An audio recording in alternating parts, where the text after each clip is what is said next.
आजिर class रे आमे पढ़िबा शब्द और यार प्रकारभेद। आज हूँ आमर ओडिया ग्रामर प्रथम क्लास।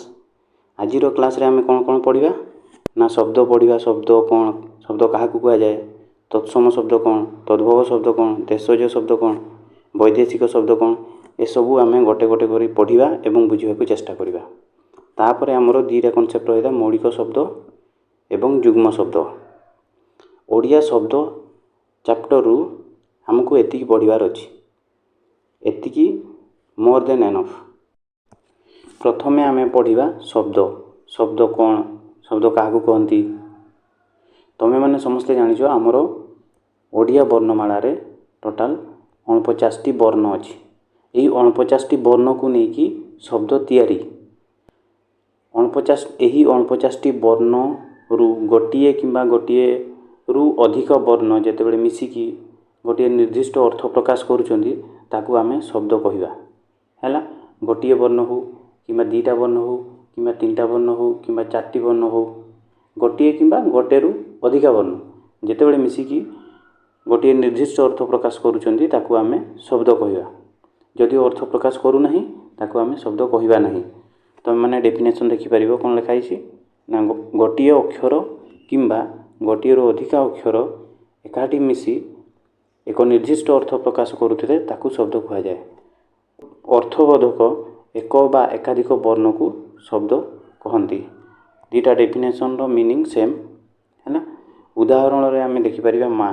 माँ होची गोटे अक्षर। माँ कहिले कौन बुझाए, जननी बा माता। तेणु माँ गोटे अक्षर हेले भी ताकू आमे शब्द कहवा। सेमती खो कहिले कौन बुझाए, खो कहिले आकाश को बुझाए। ख जदि भी गोटे अक्षर ताकू आमे शब्द कहवा, बुझिपारल। सेमती बतक, आकाशवाणी, खग। खग कहिले कौन, खग कहिले चढ़ई को बुझाए। ख कहिले आकाश, ग कहिले चरे, माने आकाश रे जी चरे किए चढ़ई। सेमती पुणी आमे कौन जानले, अर्थहीन वर्ण बा वर्ण समष्टि शब्द नुहंती। शब्दर प्रकारभेद। ओडिया भाषा रे आमर जेते भी शब्द अछंती से सबू शब्द को उत्पत्ति दृष्टि चारि भाग रे विभक्त करा जाए।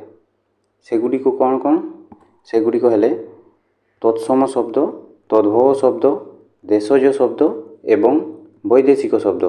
वैदेशिक शब्द को मध्य आगत शब्द कहती। आमे गोटे गोटे करी पढ़िबा। प्रथमे पढ़िबा तत्सम शब्द। नामरू ही जना पड़ुची तत्सम। तत् माने होउची ताहा, सम माने होउची समान, अर्थात ताहा सहित समान।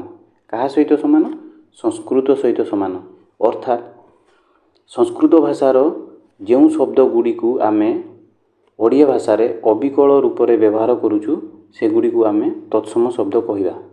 सिंपल भाषा रे कहले जो संस्कृत शब्द गुड़ी को आमे ओडिया भाषा रे व्यवहार करूछु से गुड़ी को आमे तत्सम शब्द कहिबा। जेमती नदी, ग्राहक, माता, पिता, पुत्र, मृत्तिका, मस्तक, श्मशान, सेमती लता, मनुष्य, एमती बहुत शब्द अच्छी जो गुड़िक है आमर कौन मूल रूप से देखा गले संस्कृत शब्द। एगुड़ी को आमे ओडिया भाषा रे व्यवहार करूछु। तेणु एगुड़ी को आमे कौन कहिबा ना तत्सम शब्द कहिबा। तत्सम शब्द को पुणी कौन कहा जाए ना साधु बा मार्जित शब्द कहा जाए। है मार्जित माने कौन, अर्थात परिष्कार, परिष्कार शब्द, शिष्ट शब्द, भद्र शब्द। मने रखिबा बहुत सहज। संस्कृत भाषा को वर्तमान युग रे आमे कोठी व्यवहार करूछु, पूजा पाठ रे। आमर मंत्र गुड़िक कौन संस्कृत भाषा रे अछि हैला। तो संस्कृत शब्द बा तत्सम शब्द को आमे कौन कहिले साधु बा मार्जित शब्द मध्य कहिले। तद्भव शब्द। तद्भव शब्द आमे काहा को कहिबा, नामरू ही जना पड़ुची तद्भव।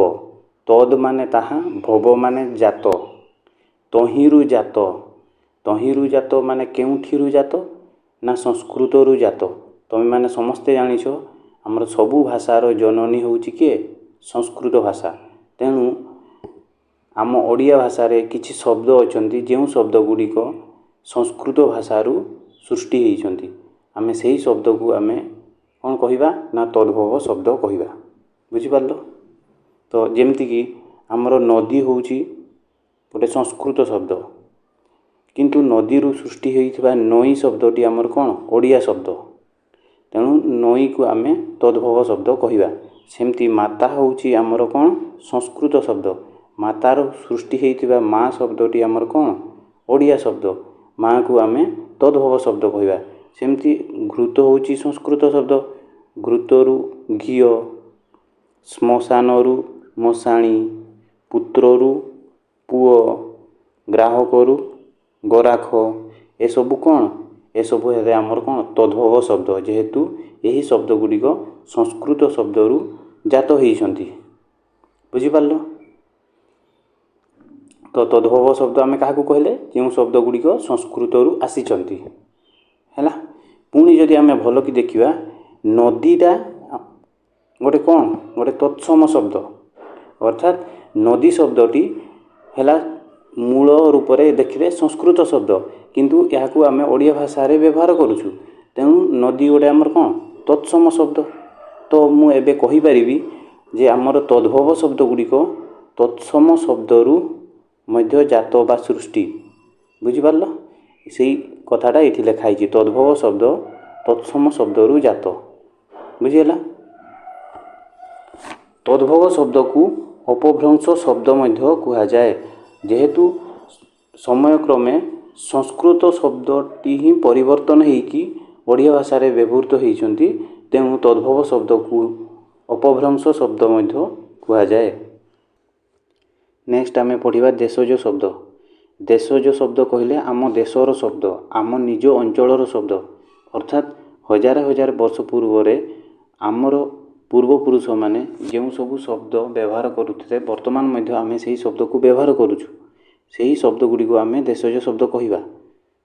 ଓଡ଼ିଶାରେ ପ୍ରଚଳିତ ଦେଶଜ ଶବ୍ଦର ତ୍ରିବିଧ ସ୍ତର ରହିଛି। ସେଗୁଡ଼ିକ କ'ଣ କ'ଣ ନା ଆଦିବାସୀ ଭାଷା, ଦ୍ରାବିଡ଼ ଭାଷା, ପୂର୍ଣ୍ଣ ମାତ୍ରାରେ ଓଡ଼ିଶାର ଜନସାଧାରଣଙ୍କ ମୁଖରୁ ଉଦ୍ଭବ ଭାଷା।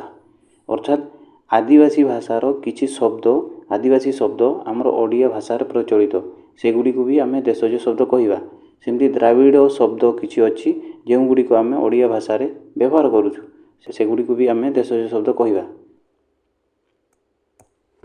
ତତ୍ସମ ତଦ୍ଭବ ଶବ୍ଦକୁ ଛାଡ଼ିଦେଲେ ଆହୁରି ଅନେକ ଶବ୍ଦ ଓଡ଼ିଆ ଭାଷାରେ ପ୍ରଚଳିତ, ଯେଉଁ ଶବ୍ଦଗୁଡ଼ିକର ମୂଳ ଉତ୍ପତ୍ତି ସ୍ଥଳ ଏଯାଏଁ ନିରୂପିତ ହୋଇନାହିଁ। କାହିଁ କେଉଁ ପ୍ରାଚୀନ କାଳରୁ ବିଭିନ୍ନ ଅଞ୍ଚଳର ବିଭିନ୍ନ ଜାତିର ଶବ୍ଦ ଆସି ଆମ ଭାଷାରେ ମିଶିଯାଇଛି। ଏହି ପ୍ରକାର ଶବ୍ଦଗୁଡ଼ିକୁ ଦେଶଜ ଶବ୍ଦ କୁହାଯାଏ। ବୁଝିହେଲା? ତ ଆମର ଏଠି ଗୋଟେ କ୍ୱେଶ୍ଚିନ୍ ଆସେ, ଯେଉଁ ଶବ୍ଦଗୁଡ଼ିକର ମୂଳ ଉତ୍ପତ୍ତି ସ୍ଥଳ ଏଯାଏଁ ନିରୂପିତ ହୋଇନାହିଁ ସେହି ଶବ୍ଦକୁ କି ଶବ୍ଦ କହିବା ନା ଦେଶଜ ଶବ୍ଦ କହିବା।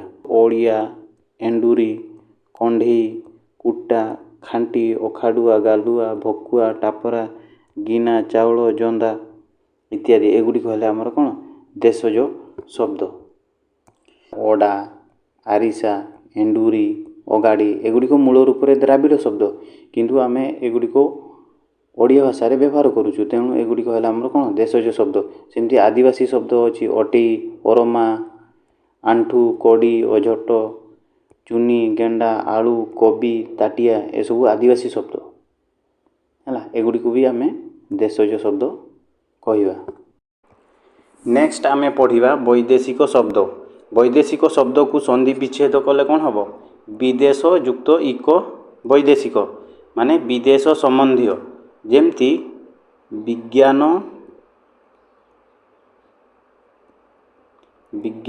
ଯୁକ୍ତ ଇକ କଲେ କ'ଣ ହେବ? ବୈଜ୍ଞାନିକ। ବୈଜ୍ଞାନିକ ମାନେ କ'ଣ? ବିଜ୍ଞାନ ସମ୍ବନ୍ଧୀୟ। ସେମିତି ବିଦେଶ ଯୁକ୍ତ ଇକ ବୈଦେଶିକ ମାନେ ହେଉଛି ବିଦେଶ ସମ୍ବନ୍ଧୀୟ, ଅର୍ଥାତ୍ ବିଦେଶରୁ ଆସିଥିବା ଶବ୍ଦକୁ ଆମେ ବୈଦେଶିକ ଶବ୍ଦ କହିବା। ବୁଝିପାରିଲ? ତ ବିଦେଶରୁ ଓଡ଼ିଆ ଭାଷାକୁ ଶବ୍ଦ କେମିତି ଆସିଲା ନା ପୂର୍ବ କାଳରେ କ'ଣ ହେଉଥିଲା, ବାହାର ଦେଶରୁ ଲୋକ ଓଡ଼ିଶାକୁ ବାଣିଜ୍ୟ ବ୍ୟବସାୟ କରିବା ପାଇଁ ଆସୁଥିଲେ। କେତେକ ଧର୍ମ ପ୍ରଚାର କରିବା ପାଇଁ ଆସୁଥିଲେ, ଆଉ କେତେକ ଶାସନ କରିବା ପାଇଁ ଆସୁଥିଲେ। ତ तो सेमाने जेतेबेले ओडिशा को आसिले ओडिशारे रहिले सेमाने तो गोटे 2 वर्ष धरिकी ओडिशारे रहिलेनी सेमाने दशंधि धरिकी ओडिशारे रहिले जहा फଳରେ तांको भाषार प्रभाव ओडिया भाषारे देखा जाए। बुझी पारलो? ओडिशा को किए किए आसिले? पोर्तुगीज माने आसिले, मुगल माने आसिले, डच माने आसिले, ब्रिटिश माने आसिले, फ्रांस रो लोक माने आसिले। एमानंकर भाषार किछि शब्द ओडिया भाषारे आमर प्रचलित होउछि सेगुड़िक आमे वैदेशिक शब्द कहिबा।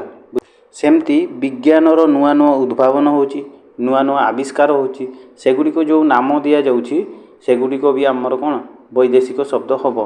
बुझी पारलो? वैदेशिक शब्द काहाकू कुहा जाए आमे बुझी गलु। वर्तमान आमे वैदेशिक शब्दर उदाहरण देखिबा। आरबी शब्द हेले आमर आईना, अमीन, अचानक, इस्तफा, वकील, कायदा, जुलम, जरिमाना, जमीदार, नगद। सेमती पारसी शब्द अंगूर, आमदानी, करज, कामिज, खजणा, खाता, खातिर, गुमास्ता, चषमा, मालिक, पेशकार, मुक्तियार, जहाज इत्यादि। सेमती तुर्की शब्द हेले गालिचा, तप, बंदूक, बारूद, कुली। पोर्चुगीज शब्द हेले आचार, नीलाम, स्त्री, बिस्कुट, किराणी, पिस्तल, बेहेला, फिता, बोताम। आउ रहिला आमर इंग्राजी शब्दर उदाहरण मु दउ नहीं।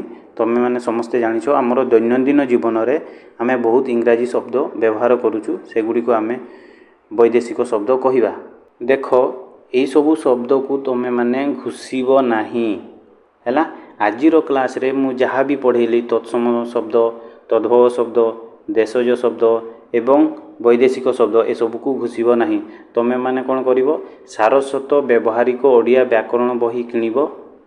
से बही रे जहाँ उदाहरण देइछि ताकू खाली रीडिंग मारी दबो हैला। घोषिबार नहीं। एते सबु शब्द आमे मने रखि परिबा नहीं। मने रखिबा पई आहुरी बहुत किछि अछि ओडिया ग्रामर रे से सबु को मने रखिबो, से सबु को घोषिबो, एई सबु को घोषिबो नहीं। आजिरो क्लास रे जहाँ भी आमे शब्द पढ़िले बुझिएला। एबे आमे पढ़िबा गठन दृष्टि शब्दर श्रेणी विभाग। टिके पूर्वरु आमे कोन पढ़िले उत्पत्ति दृष्टि शब्दर श्रेणी विभाग पढ़िथिले। उत्पत्ति दृष्टि शब्द को केते भाग विभक्त करा जायछि?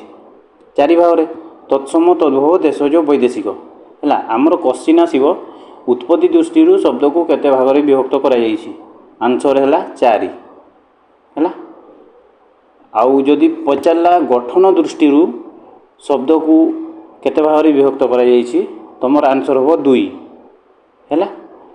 जदि खाली पचारि दिया जे शब्द को केते भाग रे विभक्त करा जायछि ताहले हमर आंसर हो 4 हैला। तो आमर गठन दृष्टि शब्द केते प्रकार रो? 2 प्रकार रो हैला। मौलिक शब्द आउ व्युत्पन्न शब्द।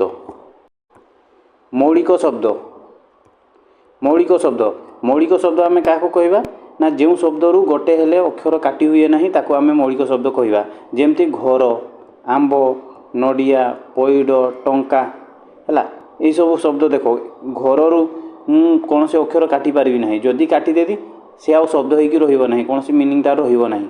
बुझिला? सेमति आंब, नडिया हैला ए सब शब्द रु आमे कौन सी अक्षर काटी पारिबे नहीं। तेणु एगुडी कहले हमर कोन मौलिक शब्द हैला। आमे व्युत्पन्न शब्दटा को बुझिले मौलिक शब्दटा को अधिक भल भाव बुझी पारिबा। व्युत्पन्न शब्द काहाकू कहबा ना मूल शब्दर पूर्वरु बा परे आउ एक रूप प्रत्यय हो कि शब्द हो संयोग करी नूतन शब्द गठन कले ताको आमे व्युत्पन्न शब्द कहबा। जेमति घरुआटा घर युक्त उआ, घर शब्द रे उआ प्रत्यय युक्त होइकी घरुआ शब्दटी होइछि।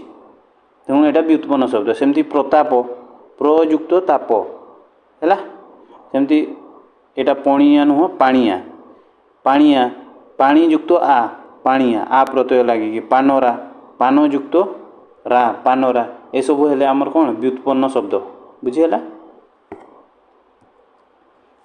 तो व्युत्पन्न शब्द को आम चिन्हवा केमती है व्युत्पन्न शब्द को आम चिन्हवा केमती चिन्हवाई सिंपल उपाय है तुम जेकोसी शब्द देथिबो तार संधि विच्छेद करिवो जदि संधि विच्छेद करी होउची सेटा हमर व्युत्पन्न शब्द जदि हो नाही सेटा हमर मौलिक शब्द बुझेला। जुग्म शब्द जुग्मर अर्थ कौन जुग्मर अर्थ होउची दुई अर्थात दुईटी शब्द को नेकी तैयारी होइतिबा शब्द को आम जुग्म शब्द कहिबा है दुईटी शब्द है एटा प्रथम शब्द एटा द्वितीय शब्द देखो जुग्म शब्द सब लक्ष्य करिवो जे प्रथम शब्दर अर्थ थिबो द्वितीय शब्दर भी अर्थ थिबो ताको आम जुग्म शब्द कहिबा सेमती प्रथम शब्दर अर्थ थिबो किंतु द्वितीय शब्दर अर्थ नथिबो याकू भी आम जुग्म शब्द कहिबा हैला ता माने हमर दुईटा शब्द को नेकी जुग्म शब्द तैयारी होउची तो दुईटा शब्दरू गोटे शब्दर अर्थ थाई पारे किंबा न थाई पारे हैला जेमती हमर पढ़ा पढ़ी झगड़ा झाटी देखो झगड़ा झाटी झाटीर किसी मीनिंग अच्छी नहीं ना किंतु झगड़ा शब्दर मीनिंग अच्छी ये दुईटा शब्द को नहीं करी गोटे शब्द तैयारी होइछि है गोटे शब्द हिसाब से ये व्यवहार करा तेणु यहाँ आमर कौन जुग्म शब्द सेमती लाभ क्षति लाभर भी मीनिंग अच्छी लाभ गोटे शब्द क्षति गोटे शब्द क्षतिर भी गोटे मीनिंग अच्छी है ना नहीं तेणु लाभ क्षति गोटे शब्द हिसाब से ये व्यवहार होटा को आम जुग्म शब्द कहवा सेमती अगमूल कलागरा आग पछ दिन राति दुख सुख भक शोष कथबार्ता है यही सब हेले आमर जुग्म शब्द बुझिपार तो आम वर्तमान पढ़िलु जे गठन दृष्टि शब्द को दुई भाग में विभक्त कराई मौलिक शब्द आ व्युत्पन्न शब्द ताहले आमर जुग्म शब्दटा है जुग्म शब्दटा मौलिक शब्द हम ना व्युत्पन्न शब्द हम व्युत्पन्न शब्द हम है व्युत्पन्न शब्द कि हम देख आम मौलिक शब्द क्या कहूले ना जो शब्दरू गोटे हेले अक्षर काटी पारिबा नहीं ताको आम मौलिक शब्द कहूले ताहले आमर पढ़ापढ़ीटा कौन जुग्म शब्द है जदि मु पढ़ीटा को काटिदेवी पढ़ा शब्दर किसी अर्थ अच्छी ना नहीं अच्छी ता माने एटा आमर कौन व्युत्पन्न शब्द हम मौलिक शब्द हम नहीं जदि पढ़ार किसी अर्थ न था पढ़ीटा को काटिदेला परे ताहले एटा आमर कौन होता ना मौलिक शब्द होता सेमती झगड़ा झाटी मु झाटीटा को दुईटा अक्षर काटिदेवी झाटीटा को काटिदेवी दुईटा अक्षर काटिदेवी झगड़ा झगड़ार मीनिंग अच्छी है तेणु यहाँ आमर कौन जुग्म शब्दटा हूँ आमर व्युत्पन्न शब्द लाभ क्षति लाभटा को मुझे काटिदेवी क्षतिर मीनिंग अच्छी है ना क्षति गोटे शब्द तेणु जेते भी आमर जुग्म शब्द रहिले से सब व्युत्पन्न शब्द रे जीवे।